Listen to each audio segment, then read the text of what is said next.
Vladimir Putin loves history. He actively uses it in his policy, like in a run-up to the Russian invasion of Ukraine. In the days, weeks, months and even years up to the war, Vladimir Putin delivered budding speeches on Soviet as well as imperial history. And with this intense rhetoric, Vladimir Putin tried to legitimize his actions. How did he do so? I analyzed over 500 of Putin's speeches since the day he became president. In this video, I will explain which elements of the past Putin uses throughout his presidency, and especially in light of the Russian war against Ukraine. Putin initially used the past as an inspiration, but in his hands, the past gradually transformed into a weapon.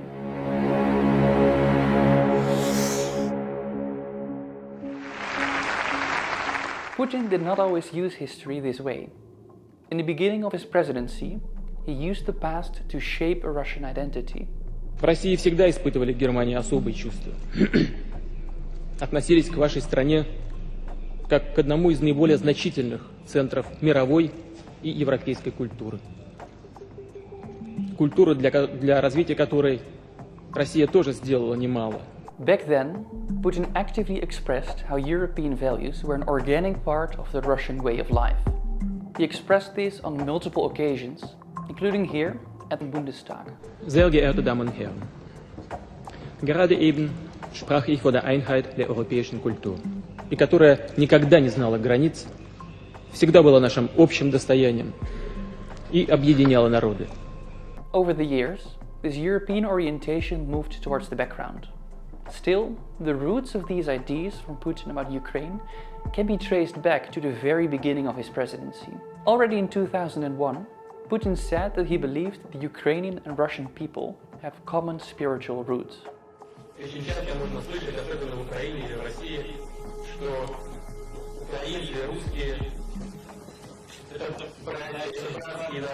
We can see here that Putin already in his first presidential term talks about how the Russians and Ukrainians have common spiritual roots.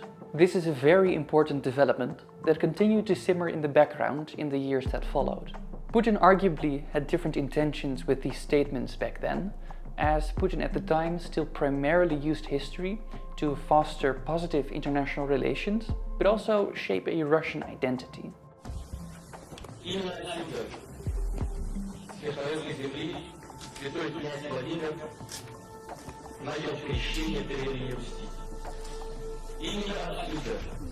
Началось распространение православия среди наших народов и наших стран. Безусловно, мы понимаем сегодняшние реалии. Есть и украинский народ, и белорусский, и другие есть народы. И мы с уважением ко всему этому наследию относимся. Но в основе лежит, безусловно, наши общие духовные ценности, которые делают нас единым народом. This is one of the critical turning points in Putin's application of history. With this speech, Putin started to claim that the Russians, Ukrainians and Belarusians are one united people. As we saw, Putin already talked about how these brotherly peoples belonged together in the past. But it's really important to notice here how Putin is now talking about one single people instead of different peoples. In this speech, Putin explained how many little Russians, as he called the Ukrainians, served in the upper circles of Russia back then. And he also tries to explain how the Ukrainian lands were thriving after their reunification with Russia in the 17th and 18th century. Putin used this as a justification to be involved in the affairs of contemporary Ukraine. И сегодня представители Украинской церкви православной об этом как раз говорили, и трудно с этим не согласиться, с этим нужно только соглашаться. Putin reaches back to all chapters of Russian history in his speeches. This includes the past from over 1,000 years ago, up to the history of the Russian Empire and the Soviet Union.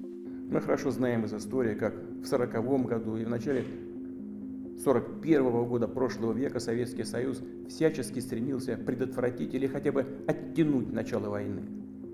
А те шаги, которые все же были в конце концов предприняты, уже катастрофически запоздали.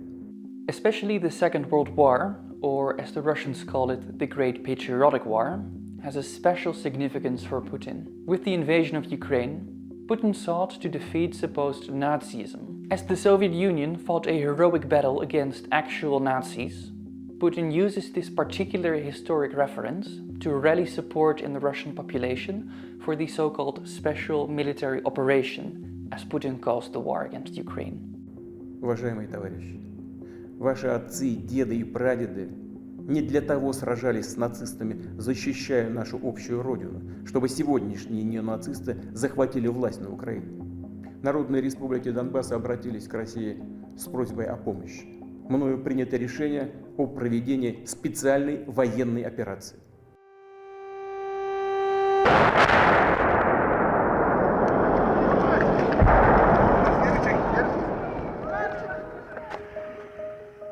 Why is it important to understand how Putin uses history?